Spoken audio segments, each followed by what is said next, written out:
ปิดภาพเปิดคลิปออกมากับล้มพี่น้องเอ้ยล้มอู้อยู่เอ้ายังบอกยังล้มบัดเลยไปบัดนี้ได้เวลาลงบนเข่าแล้วเนาะหลังจากมื้อเช้านี่สามารถได้ส่งลูกอยู่ห้องห้ำห้องเฮียนป้าลุงเลยเนาะก็เลยพากันมาเกี่ยวเข่าซอยแม่น้องนิ้วบัดนี้กะเข่ากินน้ำตอนเที่ยงพากันลงมาค้นเข่ามันนี่เนาะก่อนเนาะสิเกี่ยวเข่าเฮาพี่น้องเลยมาซอยเพิ่นก่อนเพิ่นจ้างคนเกี่ยวบ่ถึงได้นี่ก็สิพากันลงมาค้นเข่าไว้ก่อนพายุเข่าแต่บ่แม่นบ่มีฝนแต่ลมพี่น้องเอ้ยโอ้ยลมบัดมือบัดเว้นใส่กุ๊บกับบ่อยู่วัวแล้วบัดนี้ก่อนอื่นก็ขอกราบทักทายสบายดีเด้อป้าลุงเลยเนาะสบายดีFCกันเบิดสุขุสุคนเบิดสุหม่องสุพรยินดีต้อนรับเข้าสู่ช่องแม่น้องตบเติบคือเก่าพ่อกันอยู่หน้าแม่ตุ้ยมื้อนี้ก็ได้พากันมาเกี่ยวข้าวซอยเพิ่นเกี่ยวได้2ให้พี่น้องเอ้ยทั้งพุ่นเนาะบัดตอนนี้ก็ช่วงบ่ายๆก่อนสิไปหับลูกหับเต้าลงมาขนข้าวขนน้ำก่อนเอารถแกเอาใช่ไหมนี่บ่เพิ่นพากันห้องเสียงดังลงไปฮอดพุ่นมื้อน่ะเนาะลมหรือเสียงดังติลมพัดลงใต้พุ่นเสียงห้องเบาบุญเพิ่นมื้อน่ะใช่เอาเกี่ยวแล้วบ่ได้แถวนี้เนาะอันให้ที่คนมื้อนั้นก็คนแล้วบ่เลยใครโยกมามื้อน่ะโอ้ยตั้งขากล้องไว้กับลมสิพัดแล้วพี่น้องเลยลมแห้งเนาะว้าวไปก็จะได้ยินดูบ่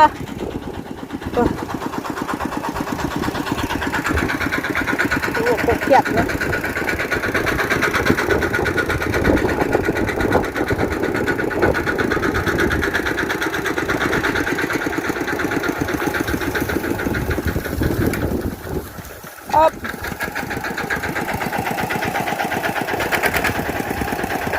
จากคนเกี่ยวว่านี่นี่ทางลงมาแล้ว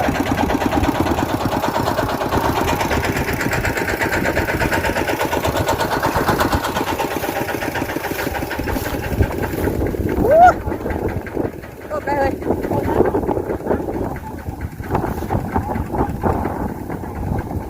ลงไปได้ป่ะ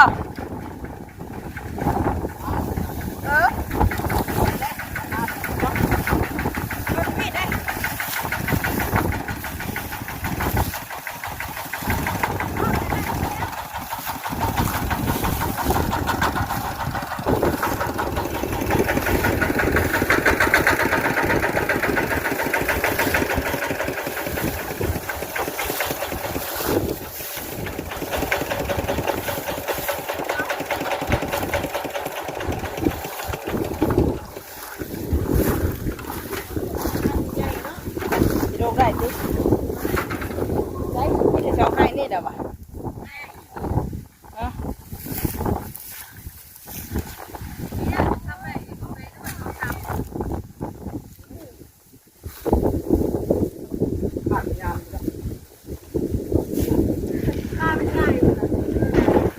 ันว่าอยู่ได้ยินเสียงห้องนั้น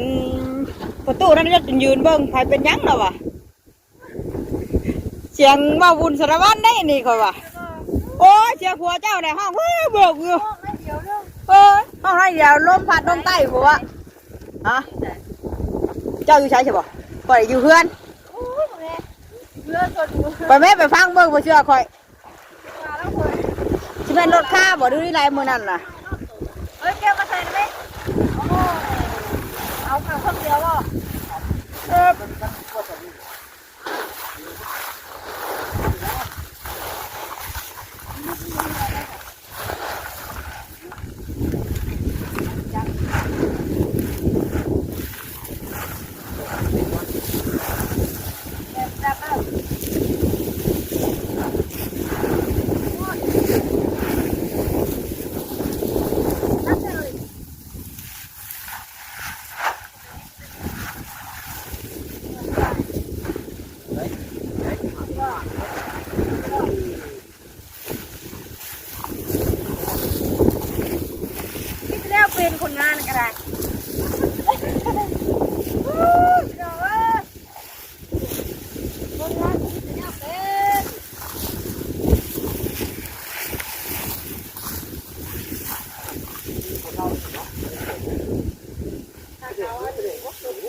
บ้านนี่คิดขบเบือ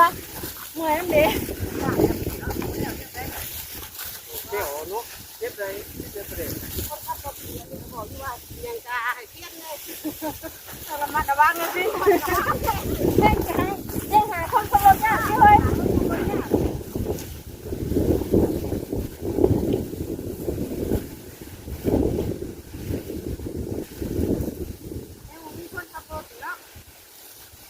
ใครก็ได้เสียครับอ่ะแต่หัวไม่ได้มีคนเจ้าน้องเอ้ยคนอื่นจำไหนคนอื่นจำไหนพอเลย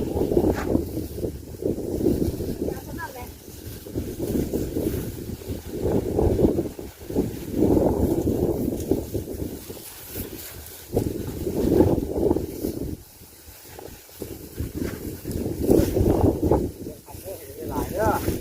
ได้สองคนใส่กันเลยที่ไหนแค่นี้หรือมาคนละคนบ่ใช่ค่ะ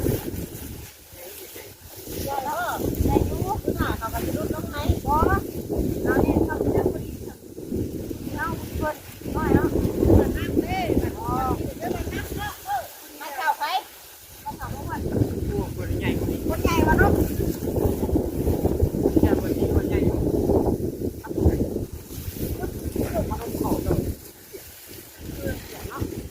เจ้าอะ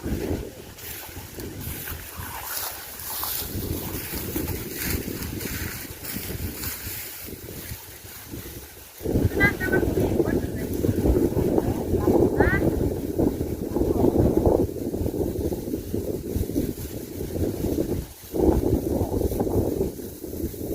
เฮ้ยข่าวแดงเลยข่าวแดงไอ้เขาเกี่ยวข่าวแดงเลยมันทำได้อันนั้นอะไรข่าวลายได้เนาะข่าวลายข่าวแดงได้ข่าวลายแล้ว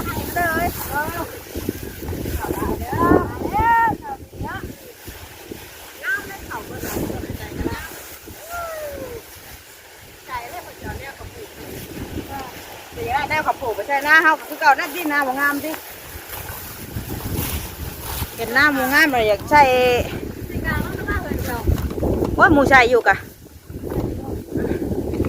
เอาเก็บเขาไม่ใช่รถน้อยรถ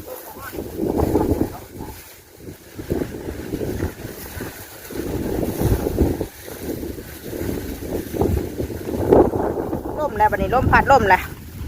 ร่มหรือเปล่า ล่มแล้วหยุดอยู่ท่าแน่เอาอย่าล่มเลยล่มแห้งพี่น้อย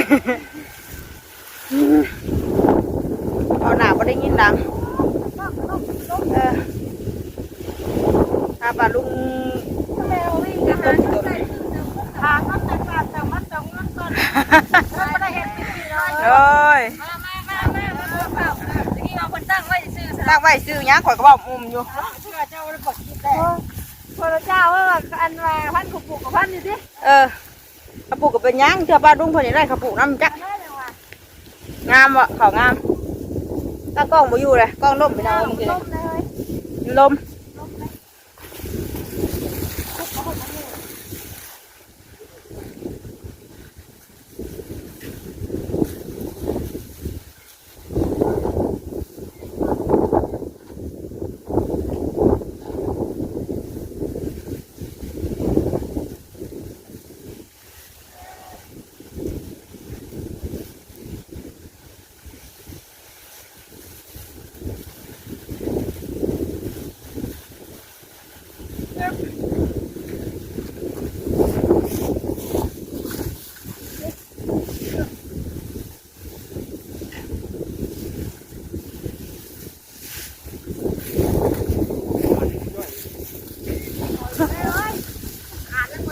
ขาดเนาะคุณเรียกได้เจ้านะ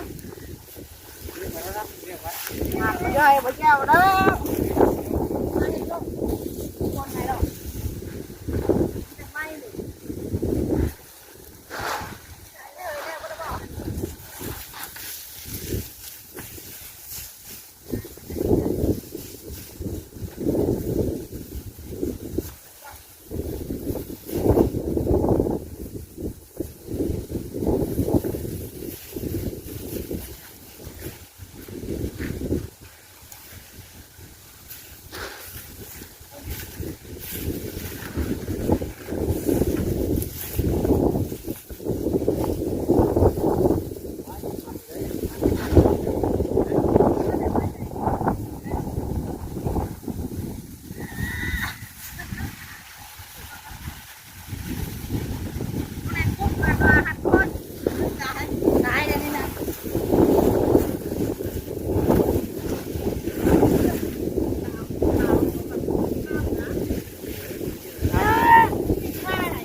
นั่นแหละสิ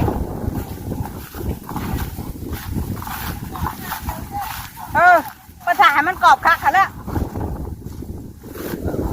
ข่าวซ้ำนี่ยังมายังเขียวเนาะเขียวแล้วเขียวใบมันวะ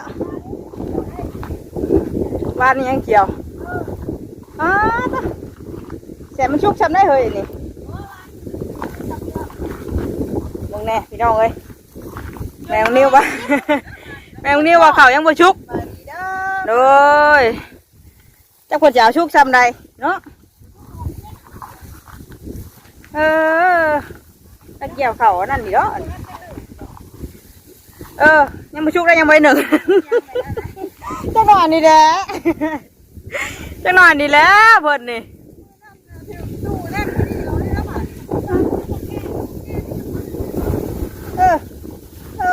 จะเนาะแม่ต้องวินี่ก็ได้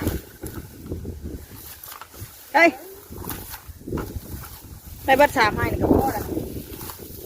มันไปทางใหม่แล้วมันด้านรถทางไปพี่น้องเราได้ผูกงัวกว้างแล้วบัด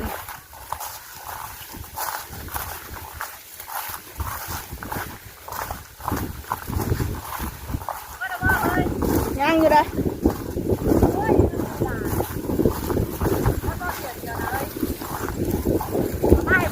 ขับออนไลน์ขับออนไลน์กับเบิดแต่ต้องเบิดดิไปเลยอย่าให้ยังไก่นั่นกันนี่ไปเอาอยู่บ่พอแล้วไก่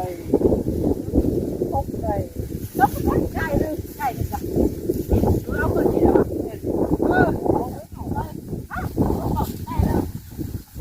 ตกกาเนี่ยเอาบนไว้เสียเชือกหันกันมากันยังไก่กันบ่ไก่ไปของเขาสิคนงานกันเนาะ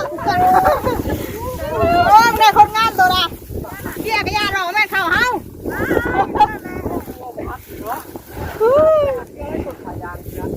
ยังบ่ท่านใดก็หักหลังเจ้านายเลยถ้าเราพูดได้เนี่ยโตแล้วเอาเอิ้นแดดนี่งอเพิ่นก็เนาะงอเพิ่นจ้าบอกไปอดเอาเราบ่ได้เฮาเอาแท้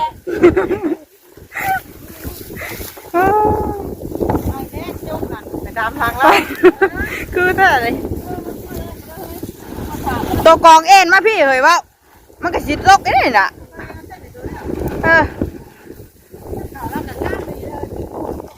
ข่าวคักอีนี่ต้องใจข่าวลายดอกเพิ่นเดียวเอ็นหน้าเอ็นใจเล่างามแหละน้ำมันว่าเฮากันเกี่ยวเช้านี้ยังหนักมือเนาะไอ้บาดนี่หายุ่งรถกันนี่อยู่บ่เกี่ยวแล้วบ่แล้วเมียเราเอาไปจัดเราเป็นงานรับผิดชอบไปนั่นเมียเราเอาเป็นบ้านแบบนั้นบ่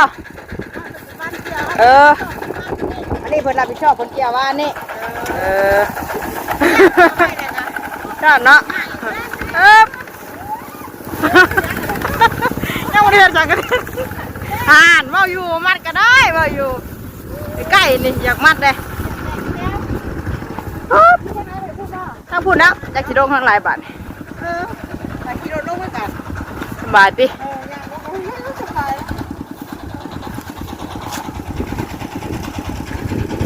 ให้ดอกใกล้ๆนี่ข้างหลายบาทนี่น้ำมันเท่าพูดได้ปะ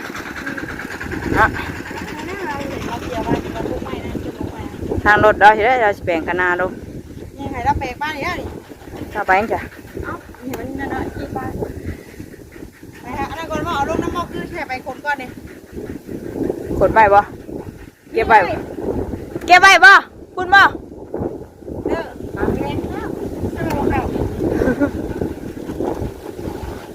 ไปฉันเราไปเก็บถ่านแล้วปะเราเก็บลงแต่รถนี่เราไปเก็บกองให้ถ่านเด้อ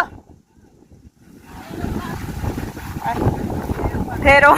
ให้เบาให้กวาดรถอันว่ายกขึ้นได้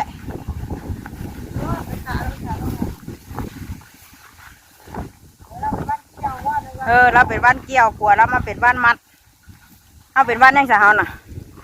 บ้านมัดได้เถอะเอาทางมาทางคนสิได้เอาเป็นบ้านเท่าน่ะเป็นไร่เครื่องบ้าน เครื่องมือบ่ เดี๋ยวไปลองดูนะ ที่ได้หาให้ ไม่เล่นเดี๋ยวต้องนั่งอะไรนั่ง น้ำมันเนี่ย ไม่ครับ เราต้องแปลงคะน้าก่อนนะบ่อันไปเก็บใช่น่ะมาแล้ว ให้นี่ได้จ้ะ เอ้าอันนี้กับมันจะบ่ มัดแล้ว เดี๋ยวจะฮัลโหลไปแล้วจ้ะ เก็บไปเนาะเก็บกองไม้เนาะ ว่าไม่ใช่จะมาแต่ เก็บกองไม้เพิ่นก่อน หมด พี่น้ แล้ อ ว ง เนี่ย เขาดางามชับ กลางก็เดี๋ยวไปก็เดี๋ยวด้วยขอแล้วมาเห็นกันมาไหน จะหน่อยก็ได้ปั้นเลย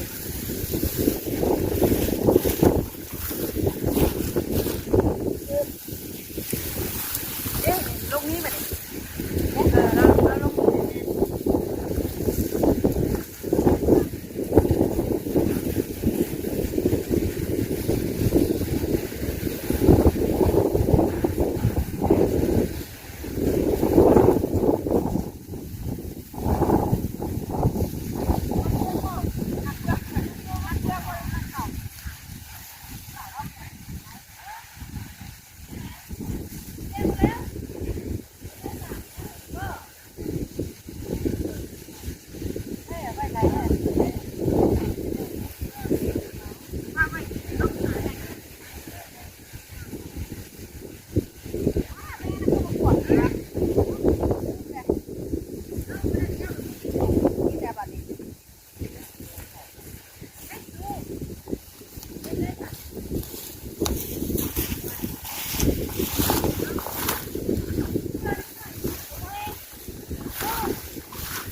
นี่ยนะ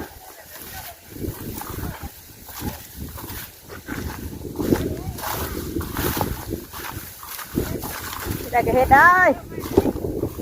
เก็บกองไว้ให้ได้นี่ไว้ได้ไปป้าได้นี่ระดับลูกรับเต้าได้ทำได้นี่ตอนนี้ก็จะกันมุงเลยบ่ายโมงกว่าเบิ่งไหนวะบ่ายโมงแล้ว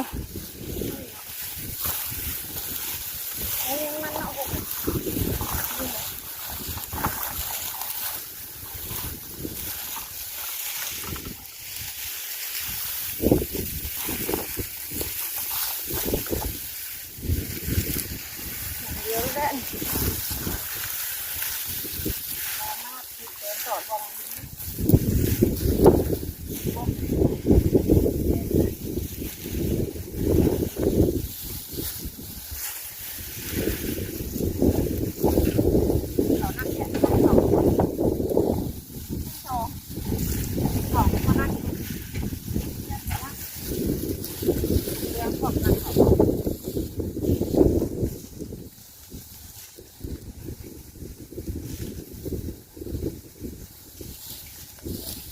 ยกให้แล้วก็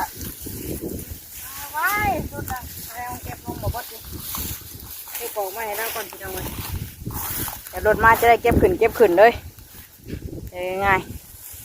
ลายให้ตัวได้ผูกอ่ะผลจากเกี่ยวหมู่บ้านกระบุญสารวัตรกันนี่ไปได้โปนแล้วบัน แล้วขอเล่น เกี่ยวข่าวหยาบะ ขอร่มแล้วดีเลยทั้งหนาทั้งร่ม ข่าวหยาข่าวร่ม ติดในเรื่องก่อน นี่ได้เนาะ มันเชิงก่อนได้ ขนาดสูงคำที่เฮ้ย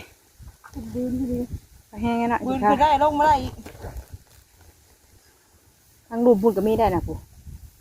เห็น ล เนาะ งมาแล้วเนี่ยวันสองวันนะวันนี้นะ เดี๋ยวได้จ่ายให้เติมเนาะสิ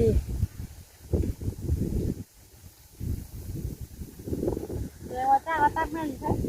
เอาหันอ่ะให้น้ำเตี้ยหมวยชงให้น่ะจะมาขนมันน่ะ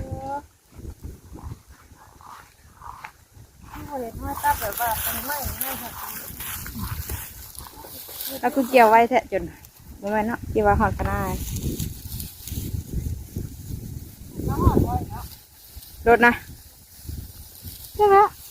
ต้องมันเชียมจกชับเอาแหละ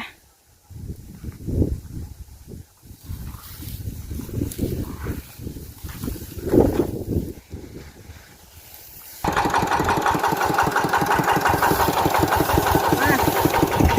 แห้งไปได้ยังแห้งไปได้ ดีเริ่มจังนะ ได้ข่าวน้ำนักหลายติ โอ้ย ลูกเป็นเปียกคนเนาะ อันที่สองอันนี้เอาไปเลยเอาไปเลย เอาแล้วจะนึงนะ ไม่ได้เล่นเลยจะได้เล่นฟุตบอลนะโอ้ยไม่ได้เล่นยังไง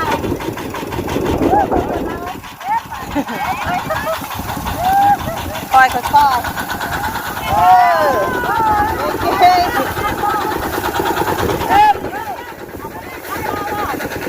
เอาแบบไหนจิหายเลยพี่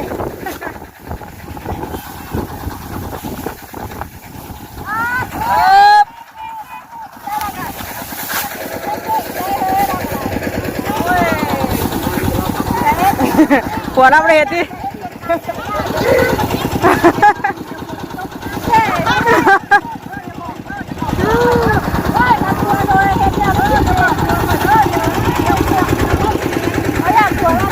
หัวเห็นนะแพ้นะ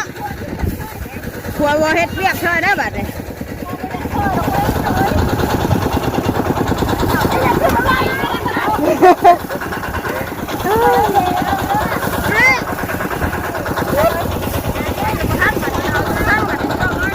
ไปไป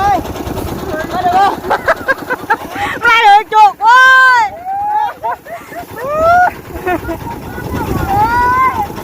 ไปเลย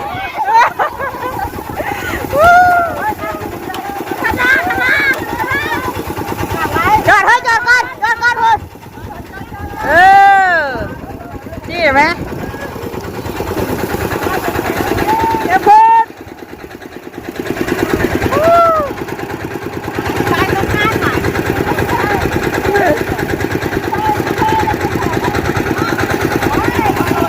แล้วข้ามขึ้นข้างหน้าให้ได้นี่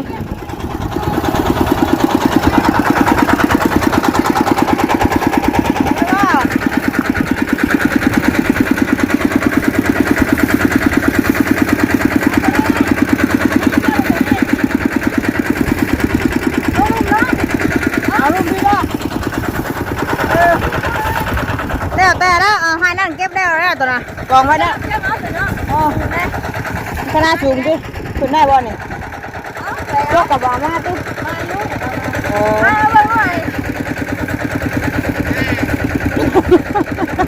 เหมือนเนาะเหมือนน้ำข้นขับรถกับพวกเราเนี่ยถอยหายใจอยู่ถอนหายใจอยู่สิหรอช่องน้ำช่องชิมุนไปไหนหรอคนช่วงนั้นนี่นะกันบอกมานี่ได้เลยโอ้มาบันทีตะกอกมาแบบนี้นะเริ่มจะเบียดแล้วขึ้นมาดิตะกอกมาดูแล้วมานี่นะเขาว่าได้ก็ได้แล้วนะเขาเอาแป๊บมาดิ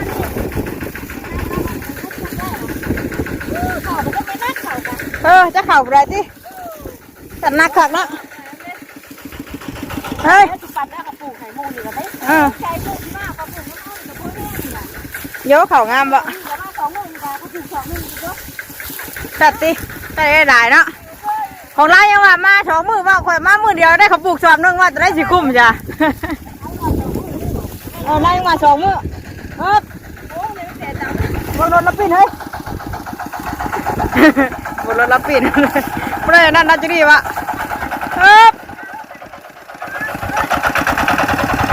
ไปปืนขนาดขนาดพี่น้องเอ้ยเรียบร้อยถอยหน้าถอยหลังจับกันบาทนี่